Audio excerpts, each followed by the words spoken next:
اور خبر یہ ہے کہ اکتوبر میں سالانہ بنیادوں پر روس، کویت، سعودی عرب سمیت مختلف ممالک سے درآمدات میں بڑا اضافہ ہوا ہے۔ کس حد تک یہ اضافہ ہوا ہے، جانیں گے ڈان نیوز کے نمائندے طاہر شرانی سے۔ طاہر، بتائیے گا اس حوالے سے آپ تفصیلات۔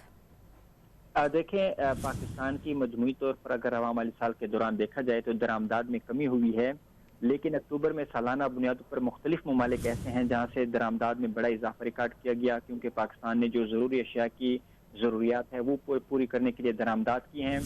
گزشتہ ماہ کویت سے سالانہ بنیادوں پر درآمدات میں سب سے زیادہ 434% کا اضافہ ہوا، جس کے بعد درآمدات 20 کروڑ 82 لاکھ ڈالر رہی۔ روس سے درآمدات 156% اضافے سے 9 کروڑ 7 لاکھ ڈالر، مراکش سے امپورٹ سے 107% اضافے سے 11 کروڑ 17 لاکھ ڈالر، اور اکتوبر میں ملائیشیا سے سالانہ بنیاد پر درآمدات 83% اضافے کے بعد 8 کروڑ 60 لاکھ ڈالر رہیں۔ اکتوبر میں سعودی عرب سے درآمدات 52% اضافے سے 53 کروڑ 47 لاکھ ڈالر۔